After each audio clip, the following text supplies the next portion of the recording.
اعوذ باللہ من الشیطان الرجیم بسم اللہ الرحمن الرحیم قال اللہ تبارک و تعالی فی القرآن الحکیم والفرقان المجید وشاورہم فی الامر فإذا عزمت فتوکل علی اللہ۔ ہر قسم کی حمد و ثنا، کبریائی، بڑائی اللہ وحدہ لا شریک کی ذات کے لیے، جو اکیلا ہی اس کائنات کا خالق و مالک ہے۔ لاکھوں کروڑوں درود و سلام سید الاولین، امام الانبیاء، فخر الانبیاء، سرتاج رسل جناب محمد الرسول اللہ صلی اللہ علیہ وسلم کی ذات اقدس پر۔ آج کے دور میں کوئی ایسا بھی ہے کہ جسے کسی دوسرے سے گلہ نہ ہو، کوئی شکوہ، کوئی رنجش، کوئی شکایت نہ ہو؟ ان شکووں سے رشتوں کی مضبوط دیواریں کمزور پڑنے لگی ہیں، باہمی تعلقات کے گلستان اجڑنے لگے ہیں، بندھن کمزور پڑ رہے ہیں، پیشانیاں شکنوں سے بھرتی چلی جا رہی ہیں۔ آپ نے کبھی یہ سوچا، کبھی جاننے کی کوشش کی کہ آخر ان سب کیفیات کا سبب کیا ہے؟ محبت کی مٹھاس کی جگہ آخر تلخی کا زہر کیوں ہماری رگوں میں اترنے لگا؟ خوشیاں بانٹنے والے اب دکھ کا باعث کیوں بن رہے ہیں؟ کچھ تو سوچا ہی ہوگا۔ سوچنے پر تو انسان کو اپنی بیماری کی وجہ بھی معلوم ہو ہی جاتی ہے۔ اختلافات، ان جھگڑوں، ان رنجشوں کی ایک ہی وجہ ہوتی ہے، کسی کا حق دیا نہیں ہوتا یا کسی کا حق چھینا ہوتا ہے۔ اور آج کے دور میں تو یہ فلسفہ ہر کسی کے ذہن میں جگہ بنا چکا ہے، کسی کا حق دینا نہیں، اپنا حق چھوڑنا نہیں۔ حضرات ذی وقار، یہی فساد کی جڑ ہے۔ جب بندوں کے حقوق پورے نہیں کیے جائیں گے، ان کے حقوق پامال کیے جائیں گے، ان کے حقوق سے روگردانی کی جائے گی، تو رشتے اور بندھن کمزور ہی پڑتے چلے جائیں گے۔ اللہ تعالیٰ نے دو قسم کے حقوق بیان فرمائے ہیں۔ ایک کا تعلق اللہ رب العزت کی ذات کے ساتھ ہے، جنہیں حقوق اللہ کہتے ہیں، اور دوسرے کا تعلق انسانی معاملات کے ساتھ ہے، جنہیں حقوق العباد کہتے ہیں۔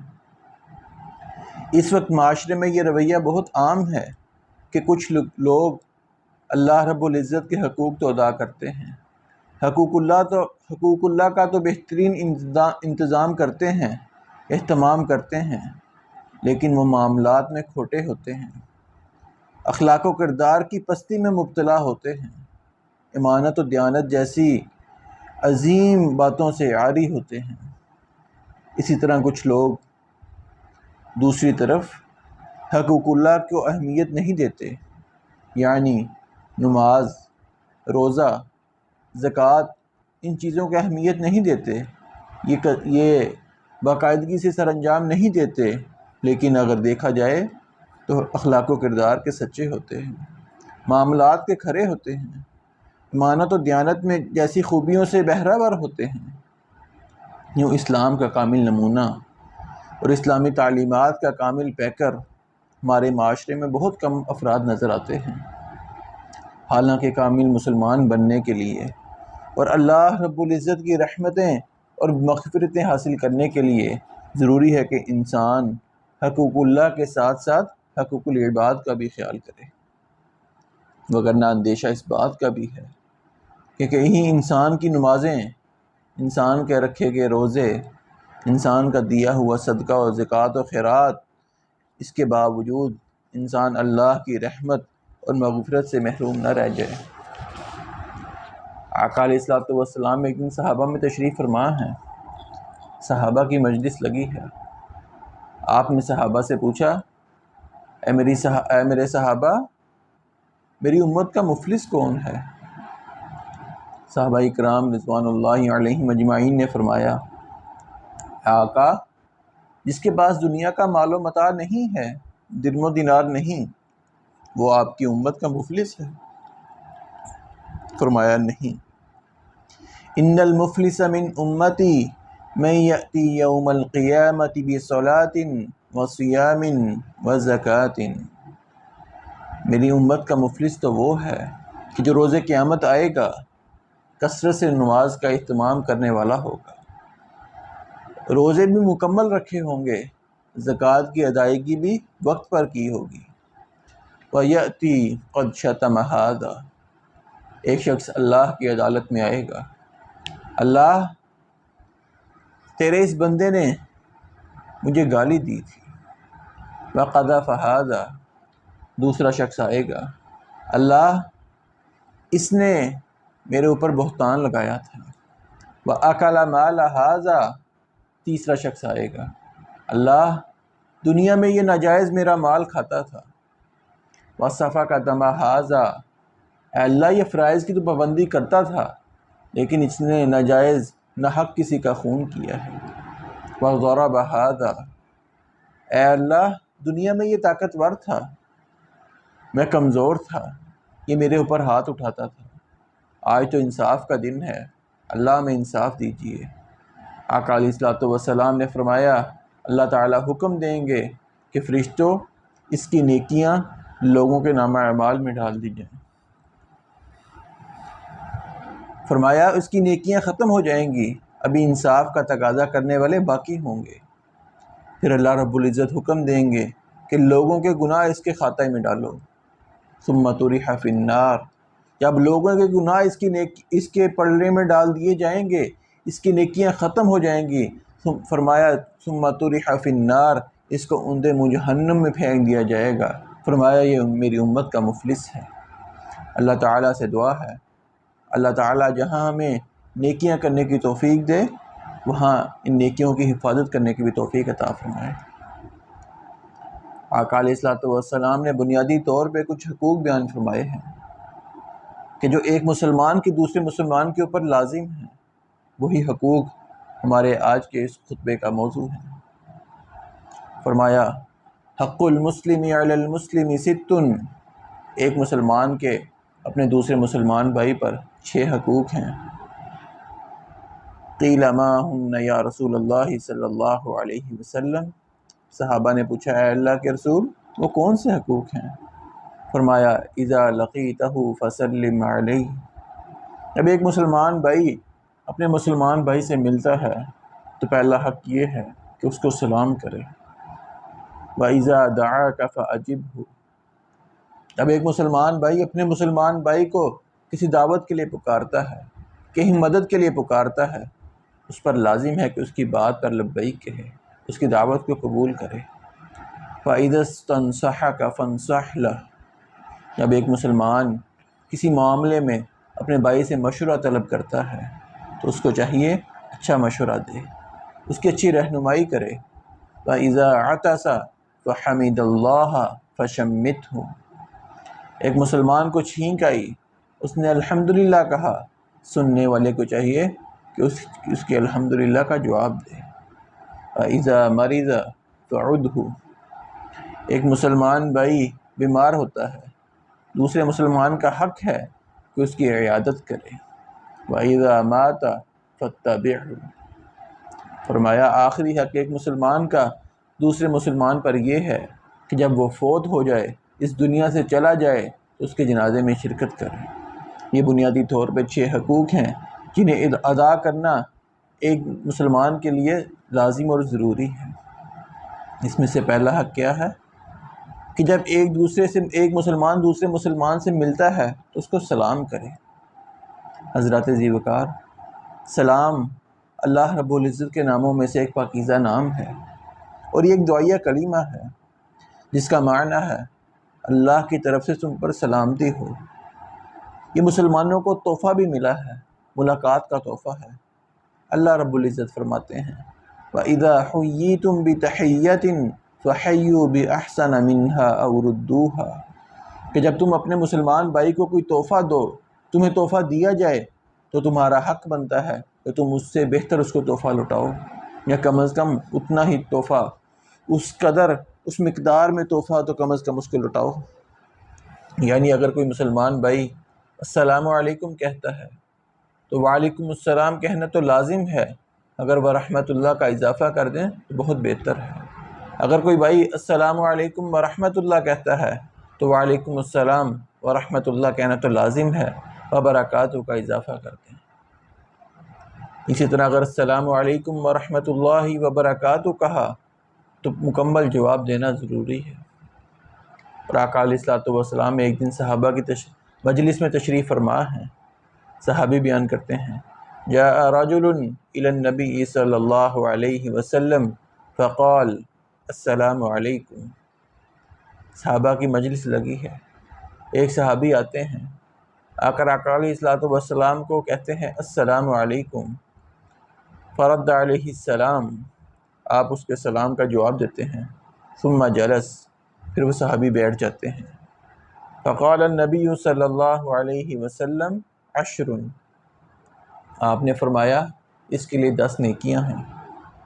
ثم جاء آخر، پھر ایک اور صحابی آتے ہیں، فقال السلام علیکم ورحمۃ اللہ، وہ آ کر کہتے ہیں السلام علیکم ورحمۃ اللہ، فرد علیہ السلام، آپ نے اس کے سلام کا جواب دیا، فجلس، وہ بھی بیٹھ گئے۔ فقال 20، آقا علیہ الصلوۃ والسلام نے فرمایا اس کے لیے 20 نیکیاں ہیں۔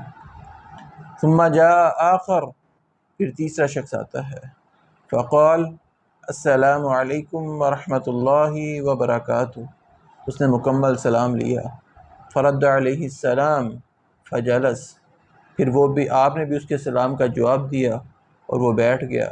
آپ نے فرمایا 30، اس کے لیے 30 نیکیاں ہیں۔ یعنی اگر السلام علیکم کہا 10 نیکیاں، ورحمۃ اللہ کا اضافہ کیا 20 نیکیاں، وبرکاتہ کا اضافہ کیا 30 نیکیاں ملتی ہیں۔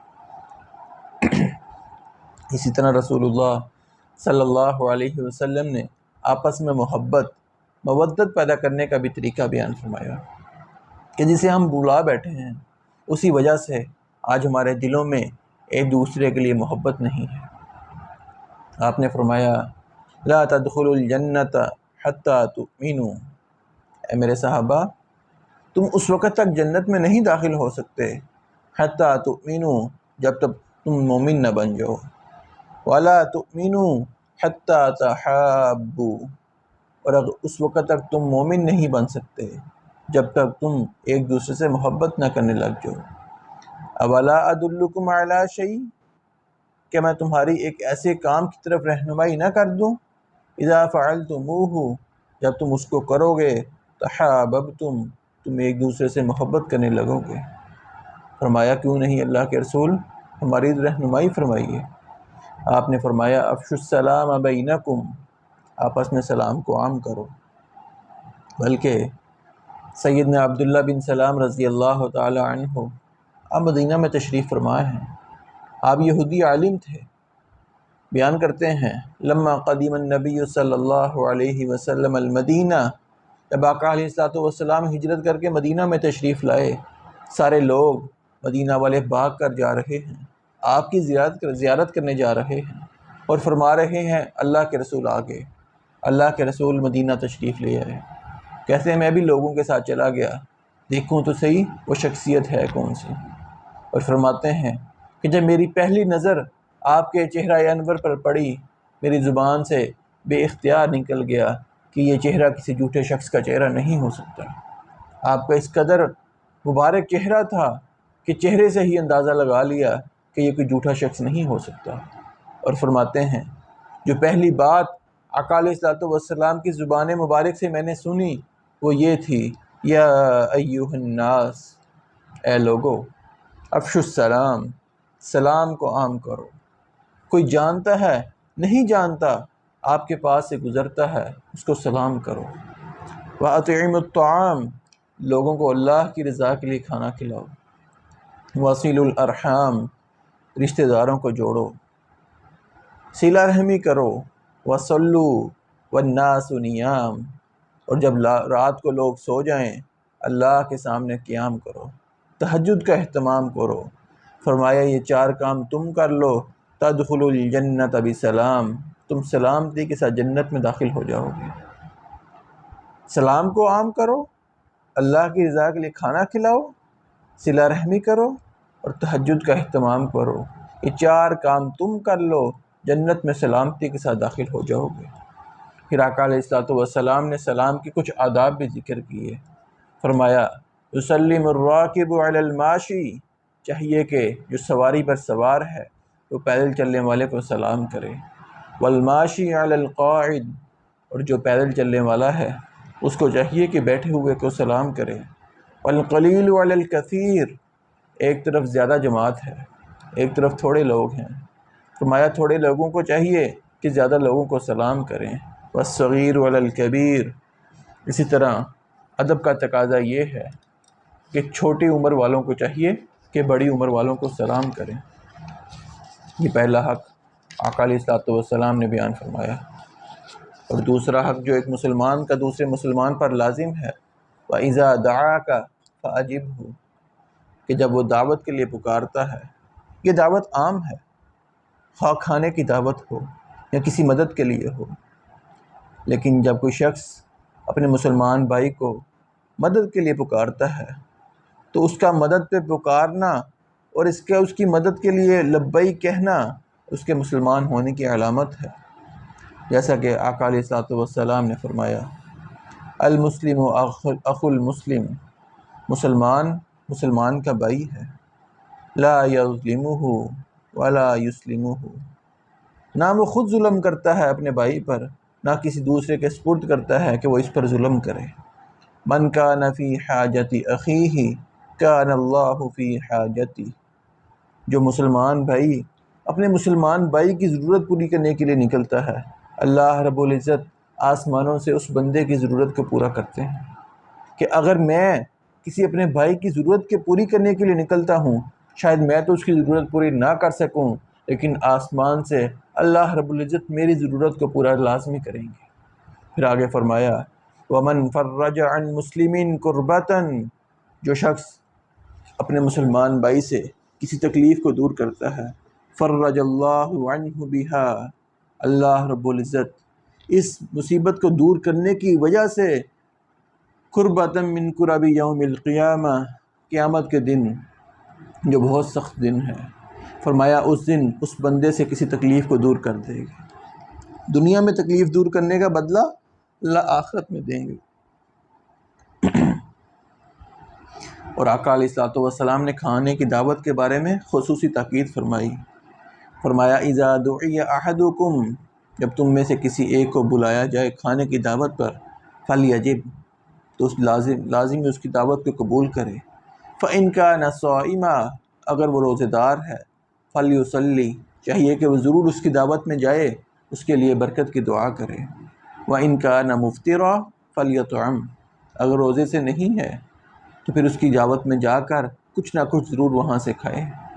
البتہ اگر کوئی ایسی دعوت ہے جہاں غیر شرعی کام ہو رہے ہیں تو اس میں آپ جانے سے معذرت کر سکتے ہیں، ان کو اپنا عذر بیان کر سکتے ہیں کہ اس وجہ سے میں دعوت میں شرکت نہیں کر سکتا۔ لیکن افسوس کے ساتھ یہ کہنا پڑتا ہے آج کے معاشرے میں ہمارا المیہ یہ ہے کہ ہم نے 2 گروہ بنا لیے ہیں، ایک امیروں کا گروہ ہے، ایک غریبوں کا طبقہ ہے۔ اگر میرا کوئی دوست، میرا کوئی رشتہ دار جو امیر ہے، وہ اگر اپنی دعوت میں مجھے بلاتا ہے، میں بہت خوشی سے دعوت میں شرکت کرتا ہوں، اس کی دعوت میں جانے کو اپنے لیے فخر سمجھتا ہوں۔ اور اگر کوئی مسلمان بھائی جو مالی طور پہ کمزور ہے وہ مجھے اپنے ہاں دعوت پر بلاتا ہے، میں اس کی دعوت کو قبول ہی نہیں کرتا، ہیلے بہانے سے کام لیتا ہوں، اس کی دعوت میں جانا اپنے لیے عیب سمجھتا ہوں کہ یہ ہمارا سٹینڈرڈ نہیں ہے۔ میرے مسلمان بھائیوں، آقا علیہ الصلوۃ والسلام جو انبیاء کے سردار ہیں، آپ نے یہ سٹینڈرڈ نہیں دیکھا۔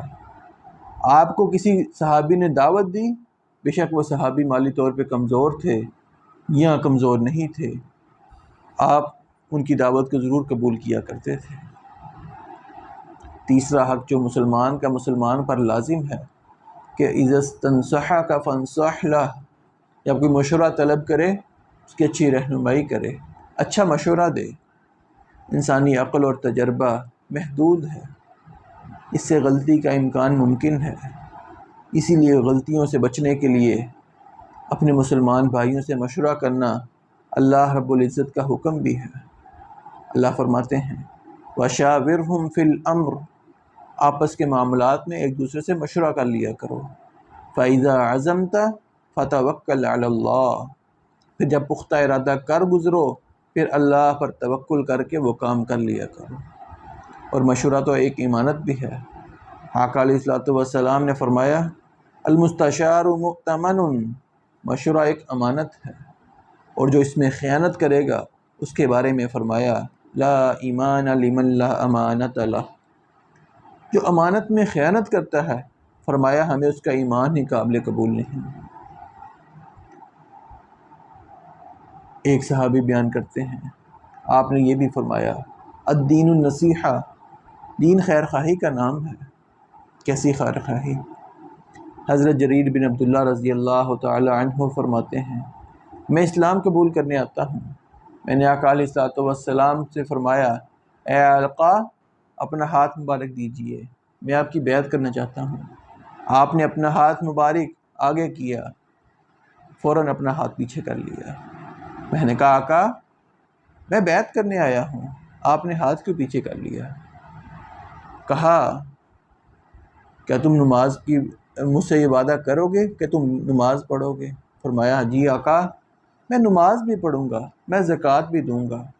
فرمایا مجھ سے یہ بھی وعدہ کرو کہ تم ہر مسلمان کے لیے خیر خواہی چاہو گے؟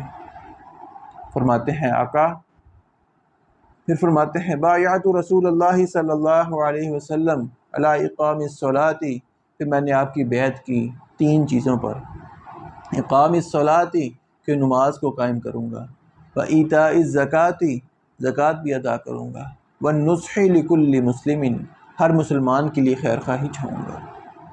پھر تاریخ نے وہ دن بھی دیکھا، آپ نے ایک دن اپنے غلام کو بھیجا کہ جاؤ میرے لیے ایک گھوڑا خرید کر لاؤ۔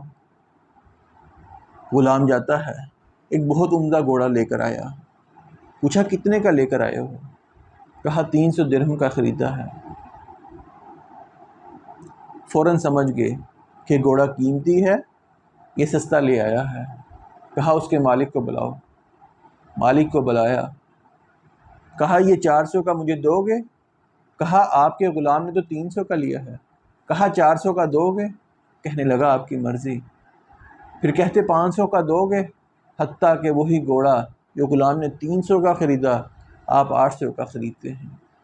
جب لوگوں کو پتہ لگا تو لوگ آپ کا مذاق کرنے لگے کہ آپ سے عقل مند تو آپ کا غلام ہے کہ 800 کی چیز آپ کو 300 میں لا کر دے رہا ہے۔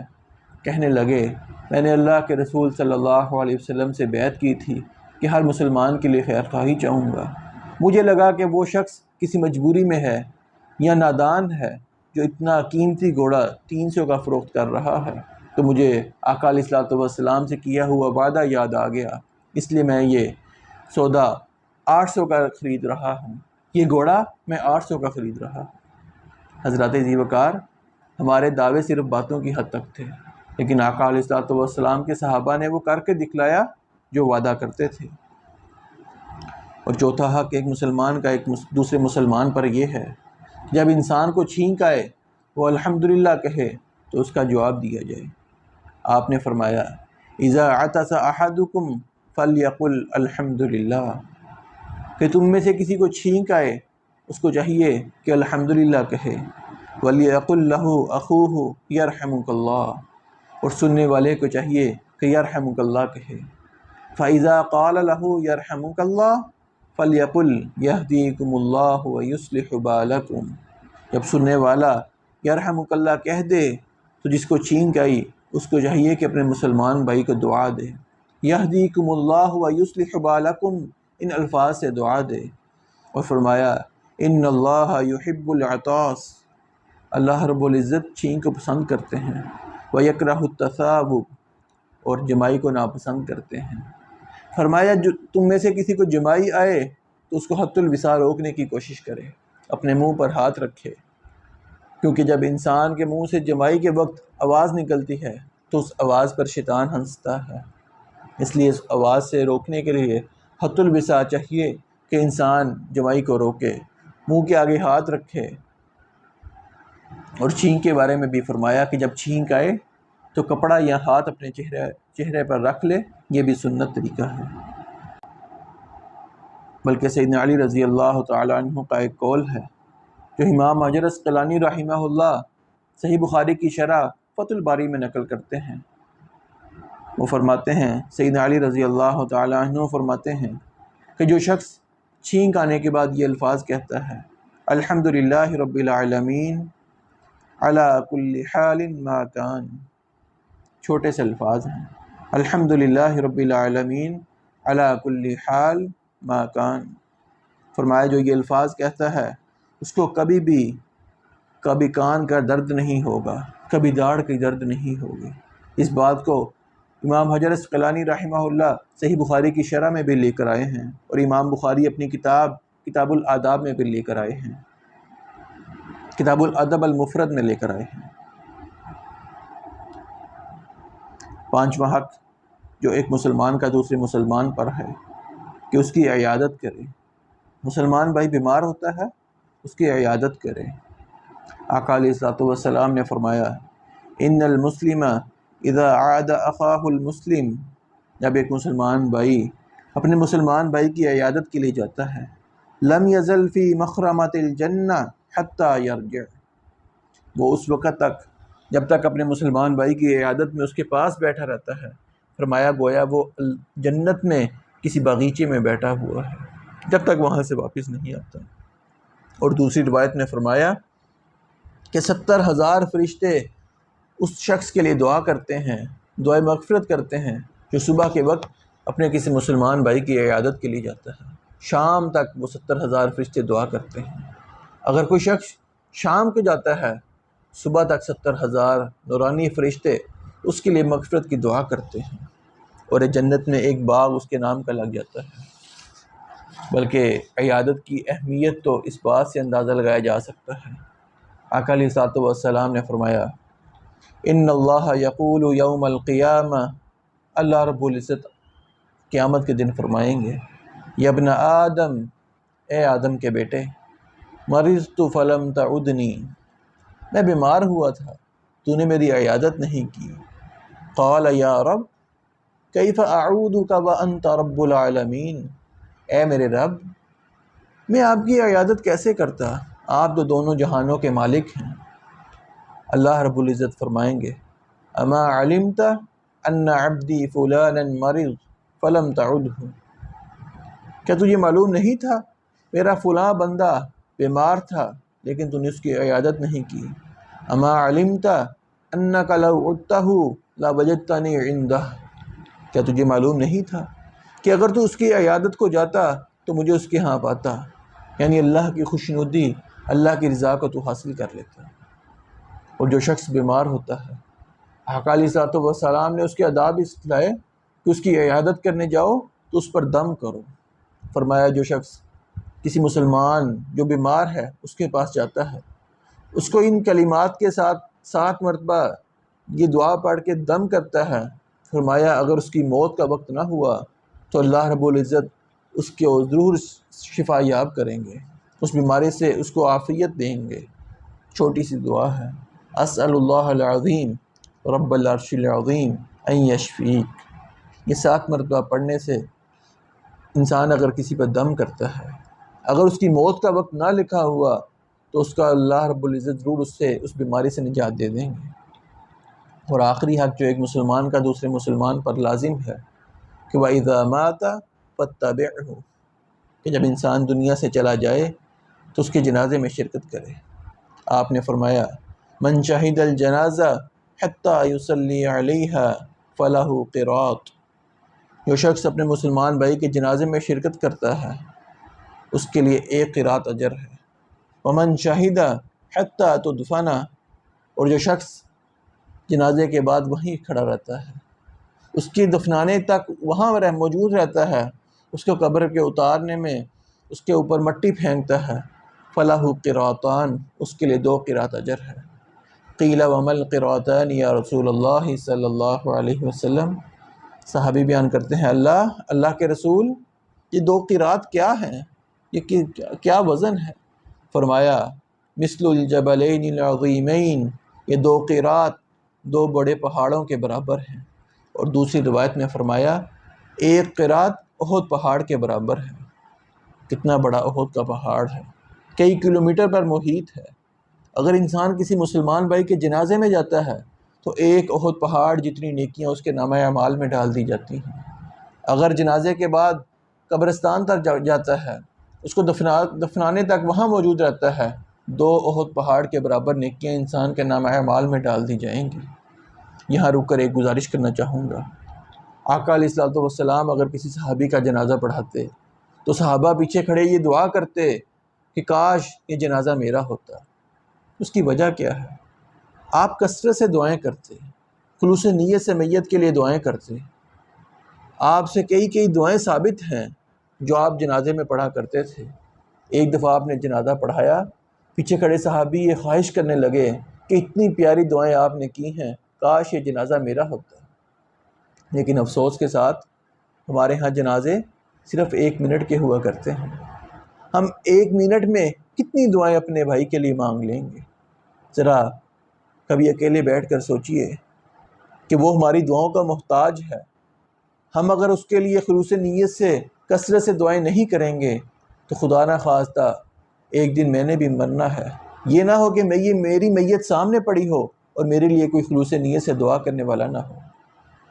اور آج افسوس کی بات تو یہ ہے کہ کثرت سے لوگ جنازے میں تو شرکت کرتے ہیں صرف ایک فارمیلٹی پوری کرنے کے لیے، لیکن اگر اس وقت جنازے کی دعائیں سن لی جائیں تو بلکہ 50-60% لوگوں کو جنازے کی دعا ہی نہیں آتی۔ آقا علیہ الصلوۃ والسلام سے اونچی جنازہ پڑھنا بھی ثابت ہے، ہلکی آواز میں پڑھنا بھی ثابت ہے، لیکن اصل مقصد تو یہ ہے کہ انسان خلوص نیت سے دعا کرے۔ ہم اگر دوسروں کے جنازوں میں خلوص نیت سے کثرت سے دعائیں کریں گے، اللہ رب العزت ضرور ہمارے ساتھ بھی یہی معاملہ فرمائیں گے۔ اللہ تعالیٰ سے دعا ہے اللہ تعالیٰ ہمیں ایک دوسرے کے حقوق ادا کرنے کی توفیق عطا فرمائے۔ ھذا ما کان عندی واللہ اعلم بالصواب۔